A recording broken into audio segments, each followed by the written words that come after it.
I am Jim Collison and live from the Gallup campus here in Omaha, Nebraska. This is Gallup's Call to Coach, a special EP10 edition, recorded on August 26th, 2016.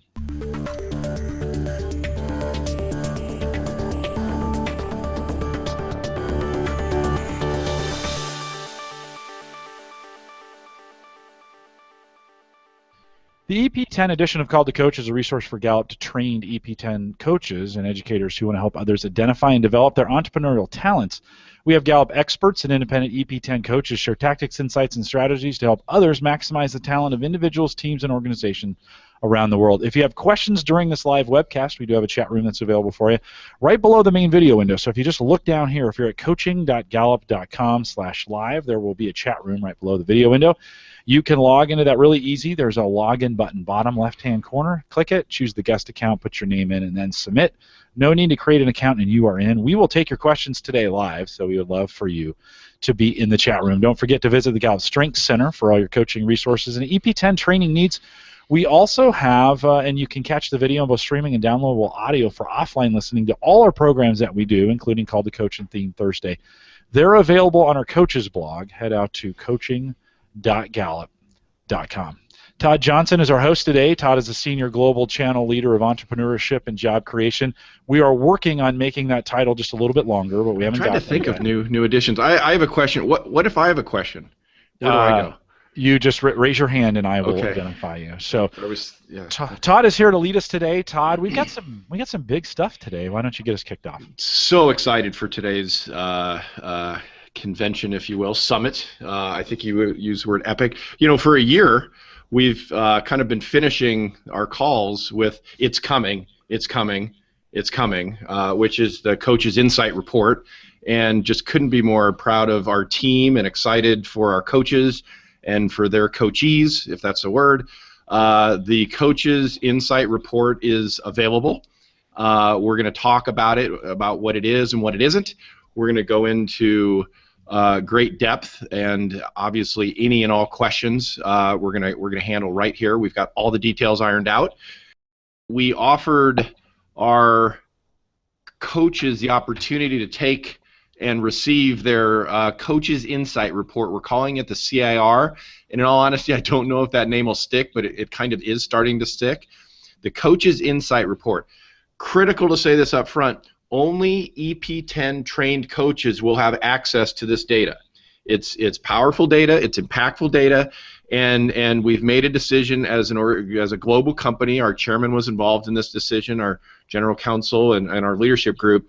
We will only make these data available to EP10 trained coaches. So obviously we encourage those who haven't been to a class to come to a class because it'll unlock this new report. The report is going to be $50. The report will, if somebody has already taken EP10, we can port that data into this report and think about top 5 and full 34. We'd have a $38 upgrade. Eventually this will all be programmed into the site. Coaches will get a password and we'll verify their email address. But initially it's going to be a little more manual. We've got a lot of things going on in our technology group, as many of you coaches know, and so we're going to need a little time to manually offer this. The way that's going to happen, well, actually, can I show the report to those that, is this going to work, Jim? Not really. Okay. Todd, do you have that available in a PDF? Yes, I do. Can you send that over to me and keep talking, and I'll put it up on the screen while we are... Actually, I'll keep talking. Sangeeta, can you send it to Mr. Collison? Absolutely. While we have a break, can I ask a quick question that keeps getting asked in the chat room? Yes. Do people need to retake this test? No. Okay. No, we figured out a way that we can port and calibrate the previous test to the new one. So it's a great question. Either yourselves or the people you're coaching do not need to retake the test. We can go back and pull the old data. The 2 pieces of information we'll need will be their name and their code. Obviously the codes start with ESF, 5 digits, dash, and 5 digits. They're in most people's code management section, or they can of course just ask. but we will need name and code for us to go back into the database. We've got about 75,000 people in there, but we have the system that can do that. The report is not selection. It does include an individual score, both overall and by theme dimension, and it includes the general population that we, during our research, there are about 2,100 cases in general pop, and we benchmark against the top performing entrepreneurs in our database. There's a little more than 400 in that. I'm going to have Sangeeta go into some of that detail on the scoring in a moment. A couple places on the report, it says, individuals' potential for success and excellence in an entrepreneurial role. Oh, great, look at that. So I guess I don't have a pointer. I'm pointing at my screen. It talks about entrepreneurial role, and it talks about entrepreneurial activity. It does not say entrepreneurship. Entrepreneurship is obviously an application of entrepreneurial talent and entrepreneurial energy, but we know that we're coaching entrepreneurs in existing businesses and in state governments and in educational environments. So this report, very similar to EP10 and the development report that's been out, is really about understanding and coaching and harnessing entrepreneurial talent, entrepreneurial energy, about building the right entrepreneurial teams.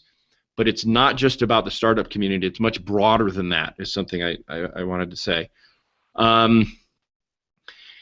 This might get a little process heavy, but I'll try to move through it quickly. This was on an email to all those 70-plus coaches who received their example report. What needs to happen is, while we're still in the manual process, yeah, that's great, kind of showing all that and let folks read that while I ramble on here, but an email needs to be sent to Christy Trout, who's on our team. It's CHRISTY_Trout at Gallup.com, and we need to know who you would like the report for, so name and then their code. That'll generate, Christy and her team will generate an invoice. We'll send you an invoice. When the invoice is settled, we'll be able to pull those reports and send you a PDF. Again, a PDF very similar. I think this is this for Jason or John Doe or something? Yeah, Jason. I don't think Jason's a real person, is it, Sangeeta? If it is, we've got trouble. This is just a demo report. That could have been an awkward moment. Okay, Jason's not real, and if there is a Jason out there, this is not your report. So it'll depend on volume based on timing, but this can happen within a matter of days. It won't be months by any means, but again, it's purely a function of volume that we handle this manual process. We're going to work. I wanted to have the date to you today. I couldn't, but this fall we'll have a button, within the site, so all this can happen similar to how the whole Strength Center site works. Really excited about it. The depth of coaching and conversation and support that can occur with these scores and with these benchmarks is infinitely exciting. A lot of the coaches that experience dominant contributing and supporting, we've gone a step further. So when Sangeeta talks about new and improved assessments, we also like to see this as a new and improved and much more in-depth report. Again, one page, but with some very powerful data in relationship to someone's numeric relationship with each of the 10 demands and overall.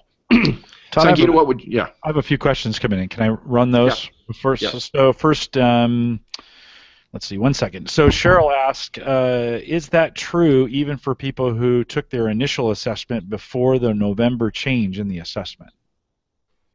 Yes, we can pull data from pre-November 20th, which was my 50th birthday, by the way, so I'll always remember that date. That happened at 2 a.m. on November 20th. I was still up. Yes, we can Okay. go back into the entire database. Nobody needs to retake. Judy asks, what if I can't find my original code? That becomes a little more challenging for us, but we can do a name search. The problem is we're getting a pretty big database, and we may have duplicate names. You know, if it's John Smith, that might be tricky. But if it's a unique name, it's possible, is what you're saying. Sangeeta, we have the ability to do name searches into the database, don't we? We do. Yeah. Okay.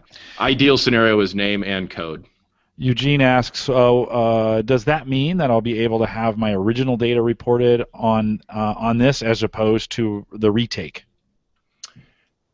I'm not sure I understand. Can you that get question. this report in the original form as opposed to the retake?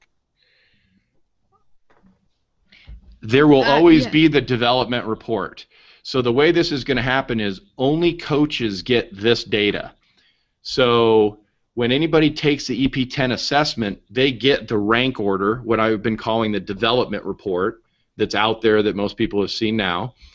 The recipient gets that. The coach is the owner and recipient of this data. Now, how the coach shares that with the participant is between the coach and the participant. Does that answer the question? Yeah, I think so. Sangeeta, were you going to say something? I was just going to say yes, you can do that. We wouldn't recommend it because you do have the data on the latest assessment, which is much more representative of your talents, and it would be better to use this going forward. For those who have taken the assessment before, we do have a way of getting this report for them. But I wouldn't recommend you seeing that, and I don't think it'll be very different anyway with the way the data will be transformed and pulled in. Okay. Barbara asks, I'm not EP10 certified, and that's okay because that doesn't actually exist. There is no one who's EP10 certified. We're trained, right? Right. We can't say certified because of our big brother. And we don't have a certification process for it yet. Can I pay $50 to get my reports? I'm sorry, but the answer is no. You can find a coach who is trained. How are you defining a coach again? Someone who's been to EP10 class. Okay.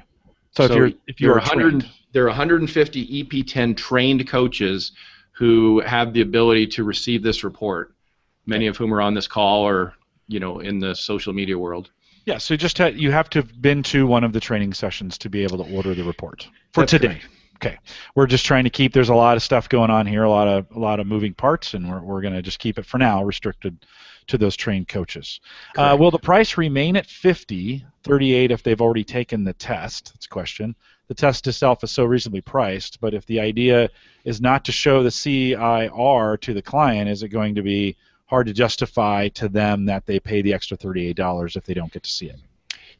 That's really going to be relationship by relationship. We have so many different coaching structures out there that we don't say the coach should or shouldn't share the report. That's really the prerogative of the coach and whatever that coaching relationship looks like. I don't know if I'm answering the question, but well, they're already coupling up out there. This is a good if you know a coach who's been through the EP10 training, hook in with that coach and have the coach order that for you, right? That's okay, right? That's in the rules. So yes. Good. So connect together in our community, and if you haven't been to the training yet, you want to see it. A good way is to get that through a coach who has been, and I'm sure some will rise to the surface. Is there any way to compare, Sangeeta, this is for you, from Andrea, is there a way to compare my former assessment with the one I took last week since the rankings were so different? Hers was one of those in the small percentage that was very, very different. Is it late? It was late and I was tired when I took the report, or is that even advisable? So the question is that should she take it again, or the question is how reliable that the next one is? Well, there's kind of two questions in there. One is, can she compare the two?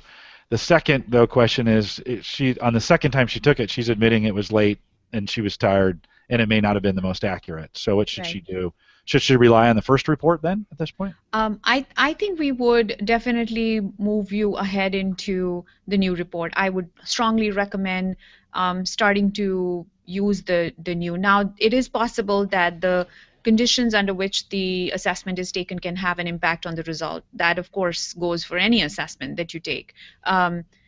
What we can do is, if you have the time, I could maybe explain a little bit more in terms of just looking at your results pre and post the change, and then maybe we could have a conversation if that makes you, feel like this new one represents who you are, and if there are any changes, why. I have already done that exercise, so Okay. I can offer you that. So Andrea, best to contact Todd at that point, right? And run that through Sure. you, Todd? Yep. Okay. Helio asked Todd, any chance that you guys are putting together a step-by-step explanation on how to read the CIR in comparison to the development report? That would be great. Eventually, I know a lot of the folks who have experienced this first one. It's somewhat self-explanatory, and there is some text within the report. Helio, I think we were able to send you yours yesterday. It took longer to pull the manual reports than we thought, so the coaches that have them got them yesterday. I personally sent them out. There eventually will be materials, but I think what a lot of the coaches are doing, and this relates to the whole EP10 initiative, is kind of building it into their own curriculum. I know that's happening throughout, higher education and high schools, and eventually we will build materials. Obviously, we'll be focusing on this new assessment in the course, in the new courses that we offer, and we'll make that available. But we don't have anything on the docket right now in terms of coaching guides. Todd, if we have time today, we can actually go over piece by piece so that if someone were to get a clarification, they can look at this particular webinar again. Why don't you take us how you would give feedback on this report, Doctor? That would be great. Okay, give me a second to cue that up, and I'll bring that to the front of the screen. Okay, so Sangeeta, you can see the report okay on your side? Yes, I can. Okay, go ahead. Okay, so I think what this report actually shows is the individual's percent score on the assessment. That is the very first number you see on top. And what this is the percent of items that were answered correctly or were the correct responses. And it's just a percent of that. It is on a scale of 0 to 100.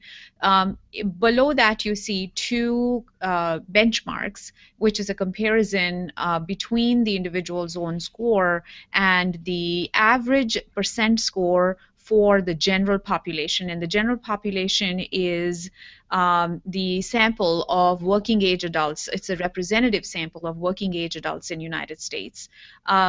The second benchmark that we thought would be really interesting to have is the high-performing entrepreneurs, and this is the top quartile of entrepreneurs. These are very, very talented entrepreneurs, and what their average score looks like on an overall basis. So what is their overall entrepreneurial talent score? And that's 66.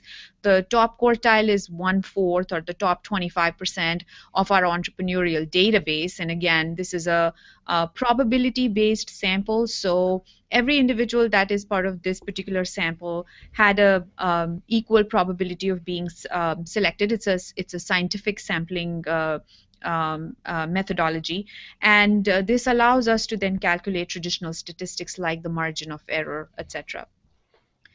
Once you have an understanding of the overall talent of the individual for the role of an entrepreneur or in any other role that needs or requires entrepreneurial thinking and talent, then we break it down to the 10 demands and how the 10 demands look. Jim, can you pop it up back? Go back up? No, I can't see it anymore. We're pretty much looking at Sangeeta. Oh, no, that's on your own screen. So you go just click on the report there on the bottom where you see it in the squares. Just click on it. It'll pop it full screen for you. Okay. Yep. Sorry about that. No, you're good. All right. So what we have on the individual talent scores is, again, a percent score. So that is the number of items with the correct response for that particular theme or demand. The order in which the themes are presented is exactly the same as you got in your developmental report. So this would be the same as The ranked number 1 would be right at the left, and ranked number 10 would be right on the right for the individual. The benchmarks are, again, for the general population and the top quartile entrepreneurs for each theme.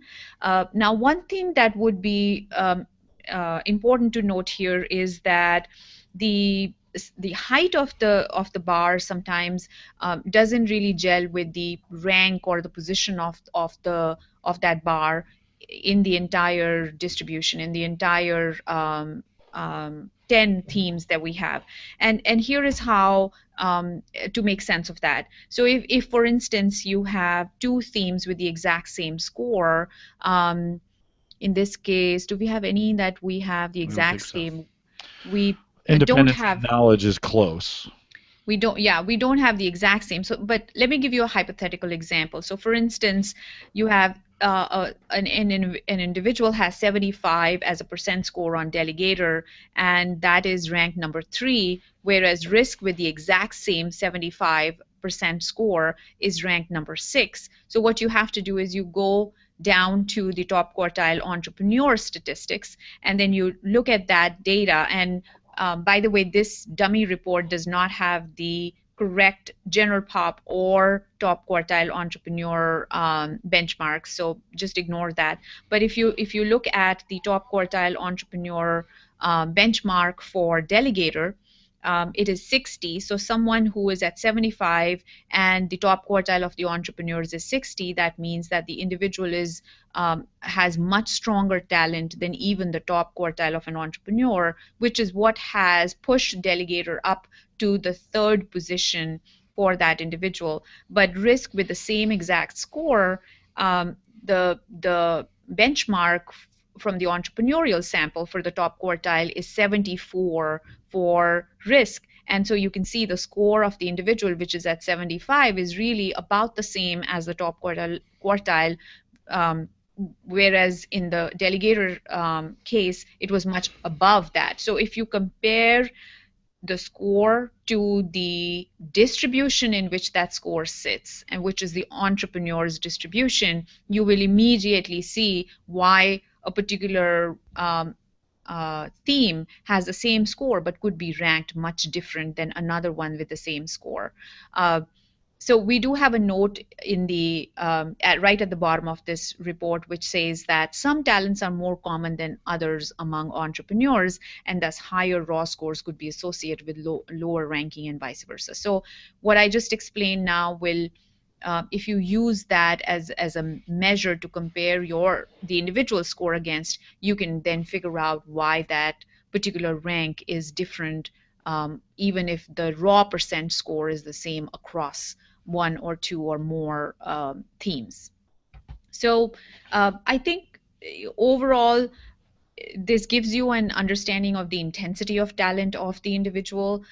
It also allows you to see where are some areas where the individual would probably need a little bit of support, or maybe partnering with somebody else, versus where the individual could carry that particular demand to its effectual use. But nowhere on the report does it say yay, nay, yes, no, stop, go. I probably find myself saying this on every one of these calls. It absolutely does not say that. It just talks about the way to address the demands, and whether they're going to be innate and recurring and easy, simple, fast, and or whether they're going to need more system and structure. Again, real important that this is not, there's no recommend or not recommended for those that know our selection business. Doesn't exist. The numbers speak for themselves. There must be some other. There was some, yeah, there's a bunch of questions. There, let me start off by saying I was sharing the report out on an HD signal. If your bandwidth's not great, YouTube probably auto turned down the resolution, which means you can't see it real well. Todd, would it be all right if I put this sample report in the Facebook group, the EP10 Facebook group, or do we have to We should probably, Sangeeta, shouldn't we have a sample that has the right general pop and higher quartile, since those are static? We'll get you. We'll get you one later today. Perfect. If I can get a Jane Doe, I need to update the Jane Doe header anyways that I have from the old report, so we can. Although This is an add-on report, not replacing the current report that the end user current gets, right? report is up and running and working the same as it was yesterday and will be for the next 100 years. Okay, perfect. Just to be clear on that one. All right, couple questions, couple pretty heady ones. So here we go, Sangeeta. I'll let you answer this one. What could be the difference in probability of success between someone that scores 80 versus someone that scores 65, and another one that scores 50 or lower? Please go deeper explaining the differences in the individual potential for excellence depending upon the overall talent score.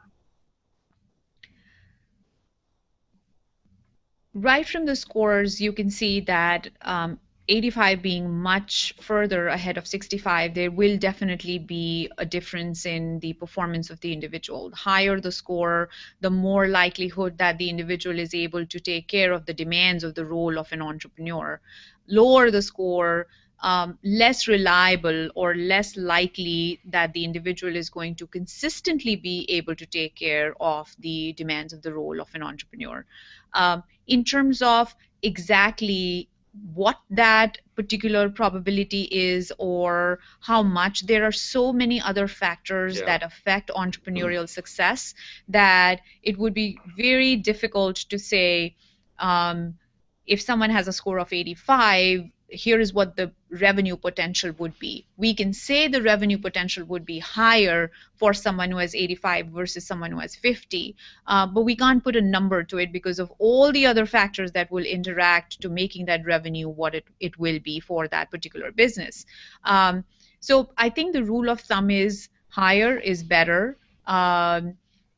A score of 80 will not be very different than a score of 79 or even 75, but a score of 80 will definitely be very different or significantly different from a score that is in 60s and even more different than scores that are in 40s or 30s. I hope that helps. Eugene asked the question, how do I get the new report connected to my existing username and profile? Currently I have to log in under the fake name. My old shows up still in the existing profile. They should just call the help desk, right? The customer support, Todd, to get that relinked back up. Yeah, people had to use those that took the assessment again had to create a new username and account, and that's the only time we're going to use that was for this, and that code's been pulled down. So I think the help desk has to do that. I don't know how that. Yeah, GallupStrengthsCenter.com. Look at the very bottom of the page. There's a help link down there. Click on that, and there's a phone number there that you can call in or send us an email. Either way. Okay.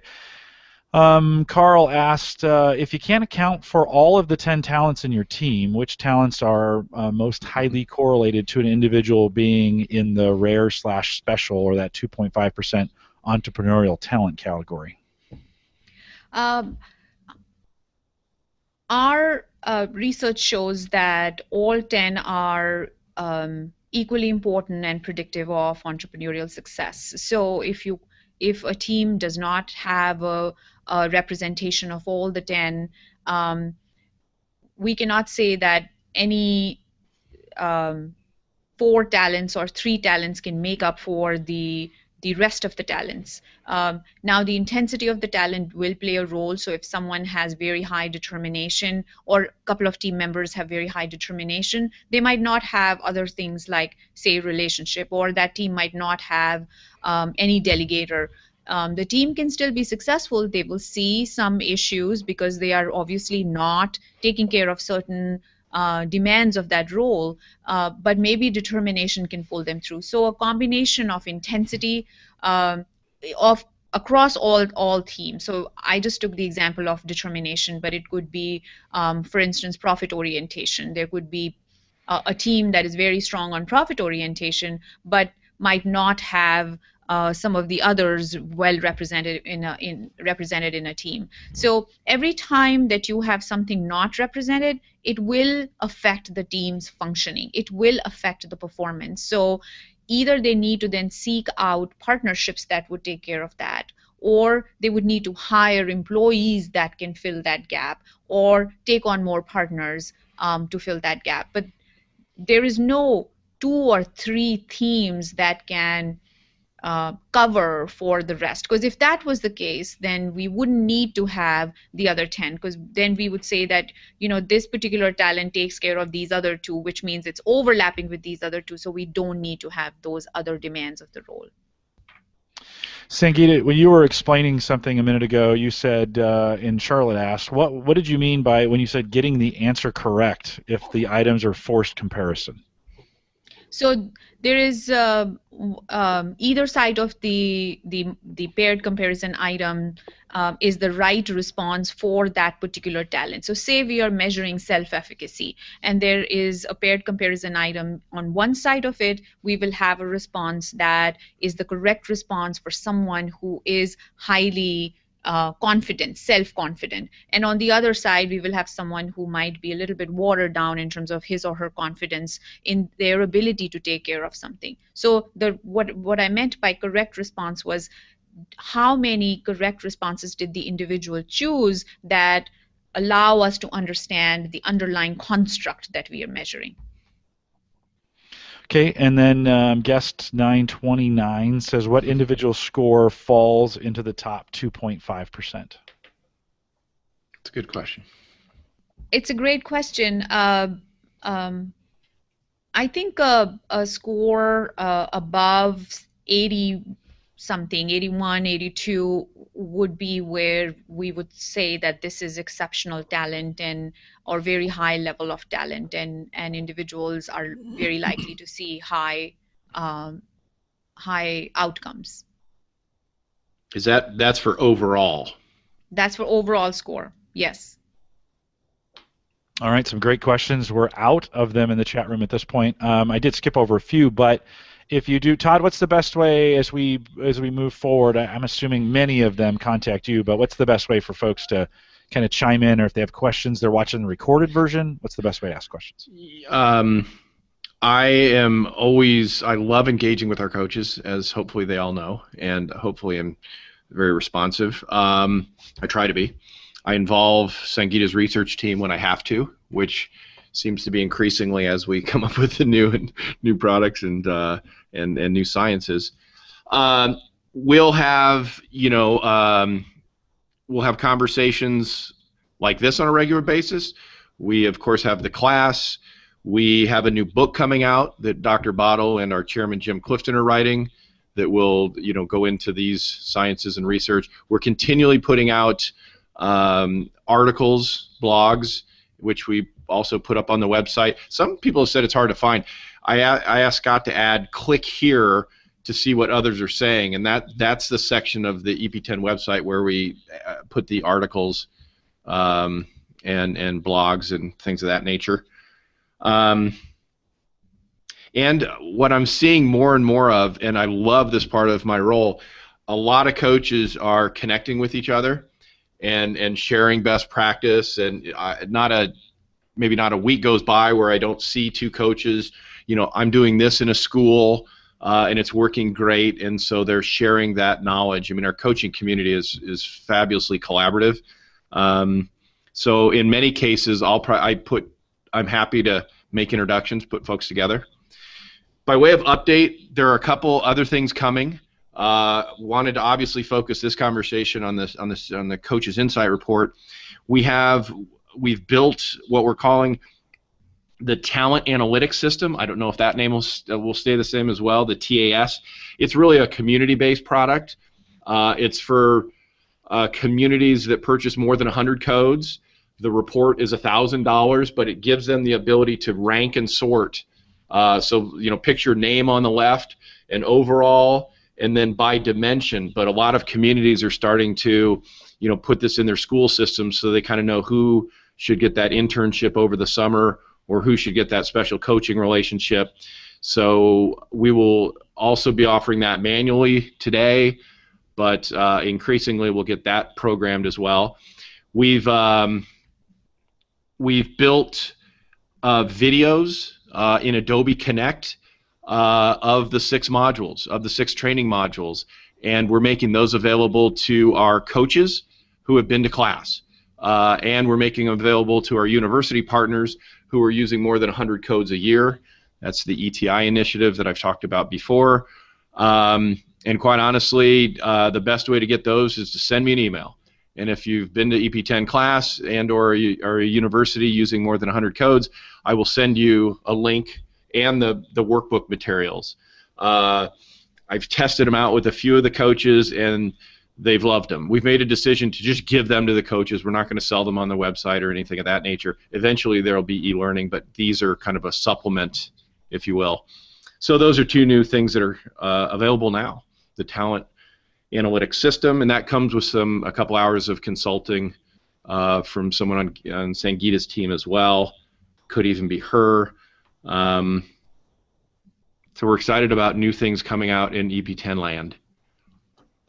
All right, a happy Friday to everyone joining us live. Anything else, Todd, that you want to cover before I wrap it? Again, I'll put in a shameless plug for the new course coming up in November 1st and 2nd in Washington. We'll be going into much more depth, of course, around the CIR because that is an exciting advancement of the science. It's been fun to watch schools start up. Because the schools are really engaging on the development science that is EP10. So every single day I'm watching 6 or 7 new universities engage around the science of entrepreneurial talent, which is very exciting. Exciting to see. And just a big thank you to all of our great coaches who are just driving the science forward. We're going to be writing another blog about a couple coaches in Oklahoma City who are doing some really cool things with StrengthsFinder and EP10 together. So that article is being written and produced as we speak. Someday we'll probably have them on this call to coach. And those would be my closing remarks, Mr. Collison. Sangeeta, anything else you want to add? Thanks for coming on today. Always great to see you. Anything you want to add before we go? Please feel free to reach out if you have any questions. We're always here to answer them, and I know many of you are in regular contact with Todd, so if you have any questions, let me know, and I would be happy to help. Okay, and of course Todd's always a great contact for that, and so make sure. There was a few questions in the chat room we just didn't have time to get to. We could be talking about this all day, literally, but we want to keep this to a reasonable length of time here, so folks will actually watch it. You know, Todd, they see that number at the bottom on YouTube, and that just intimidates. This one's gonna. This one's a little bit of long one, but I think folks will want to dig in. There's a lot of great content here. So remind everyone to take full advantage of all the resources we have available at the Gallup Strengths Center. We mentioned some of those. Go to GallupStrengthsCenter.com. Send us your questions or comments. If you can send those to Todd, we mentioned, or if you just can't remember that, coaching@Gallup.com, and just put Todd in the subject line. We'll route that over to him and get them there. Don't forget, we have a lot of resources in when we think about the Facebook page and what's going on LinkedIn and some of those other things. If you head out to the coaches blog, coaching.gallup.com, I have a whole resources page. It's heavy on StrengthsFinder, but there are some things that are going on around EP10. Or if you got some ideas and for community, that's kind of one of my jobs here is to create community. If you want to continue to blow out the communities that we have there, I'm not going to lie, our EP10 group on Facebook's been a little quiet, guys. So, yeah, I put some new articles in there last night to kind of charge up some things, but hard to create new things when we're not using the old. So get out there to the EP10 group on Facebook. Maybe some of you aren't out there. And a great place to have some kind of these conversations. And Todd actually is watching it. That's not really true. I tell Todd it's out there. And if you want to get questions to him, that way where they're public. And by the way, we love that because oftentimes we can answer and then everybody can learn from it as well. Well, if you found this helpful, we'd ask that you share it. We want to thank you for joining us today. We'll look forward to the next EP10 update. Todd, it'll be good to get back together with you. And with that, we'll say goodbye, everybody.